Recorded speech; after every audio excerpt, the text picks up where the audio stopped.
What's going on, Sports Wars? This is Ryan with the RK Outpost and GeeksGamers.com. And even though I've never agreed with Charles Barkley about everything he says, and I think he has some terrible takes at times, I never thought that Charles Barkley would be the one to go right along with the mainstream media narrative, especially when it comes to COVID. But he absolutely has been. He has been slamming anyone and everyone who has not taken the vaccine for one reason or another, including Kyrie Irving. And last night, when discussing Kyrie Irving, he even brought up Novak Djokovic and the situation that Novak is currently in, where he basically got an exemption to play in the Australian Open while not being vaccinated, but he's being held and detained at the border of Australia, and they're trying to send him back out of the country. It's insane what's going on.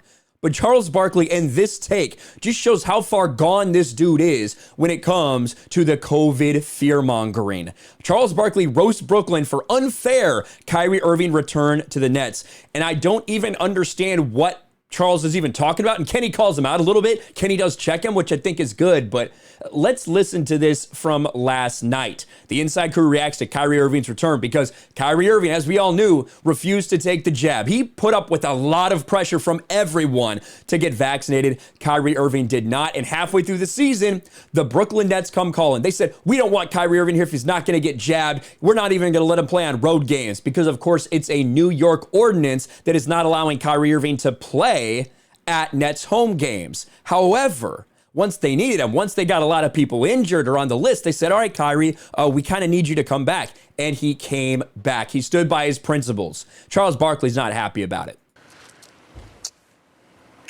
When you're on a team, we're not golf, we're not tennis. Those are individual sports. When you're on a team, you have to make sacrifices for the team to win.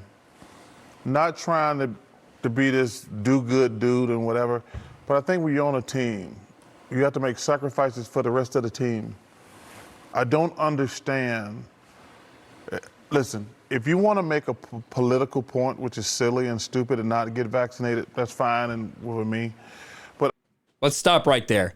If you want to make a political point, which is silly and dumb and not get vaccinated, I don't think that it has anything to do with politics. You know, shockingly, I don't think that, myself and Kyrie Irving are probably consuming the same type of political content. I think that it's a personal choice. And the fact that Charles Barkley and other people that have this same mindset have tried to gaslight everyone into thinking that, well, if you don't get jabbed, it's just a big political opinion. Well, no, maybe it's based on the research that he's done. Maybe it's talking with this doctor. A lot of these NBA players, they didn't want to get the jab, but they did because they felt pressured to. Not because they thought it was the right thing for their health, but because they got pressured and peer pressured into doing it by the mainstream media, by the NBA.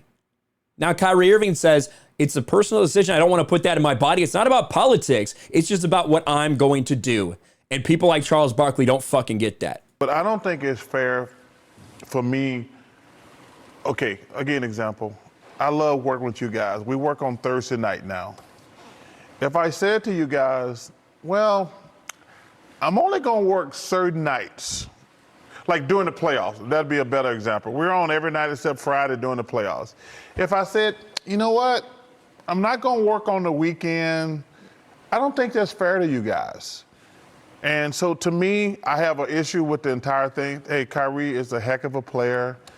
But to only play in road games, I don't think it's fair to the game, number one. I don't think it's fair to the game. But I think more importantly, I don't think it's fair to the team. That has nothing, literally fucking nothing to do with Kyrie Irving. His stupid example, his brain dead example that he just gave was of Charles Barkley choosing not to do that. That's not the case. Kyrie Irving says, I want to play. I want to play every game. I want to practice every game. It's the city of New York that's saying, no, you can't in New York, right? That's a city that's saying that. Same thing with a lot of other cities around the country and also in Canada. But the Nets are now saying, hey, Kyrie, we said we didn't want you. Now we want you back as much as we can have you because we need you. So we want you at least for road games. And Kyrie said, okay, no problem. Well, I would agree if it was a different scenario. I think this... If the example you gave had been completely, totally different, I would agree, but I don't. The vaccination is more than a political stance at times, too. It is it's a personal choice. It's a personal choice. And it's not him saying that I won't show up. It's the state of New York saying that you can't show up. So if the state of New York said, hey, you can play, I'm sure he would play. So that's the only difference. It's not a saying, I'm just going to not show up because I don't want to be here.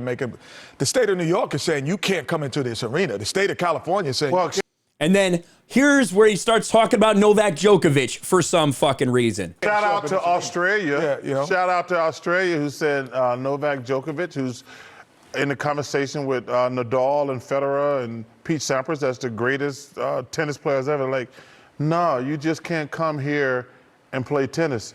We have very strict rules. They have. Shout out to Australia for discriminating against people who are unvaccinated to the point where you will not let a tennis player who had received a medical exemption come and play, come into your country. Yeah, shout out to Australia, the totalitarian state of Australia, who literally has their people rounded up in camps. That's what's going on in Australia. Shout out to them. This is what COVID has done to people like Charles Barkley, and I get it. You might be scared to death because you're a fat piece of shit. I understand that. You got some comorbidities. I get that, Chuck. But at the same time, to see some dude who, like I said, I don't agree with everything Chuck says, but I at least thought that, at sometimes he's not going to sit there and go with the mainstream media narrative. He's at least going to come to his own decision about this. It's pathetic to see someone fall for all of this nonsense. Let me know your thoughts about it in the comments below. Smash a like button, subscribe to the channel, ring the bell for notifications, share this video out there, and I'll talk to you later.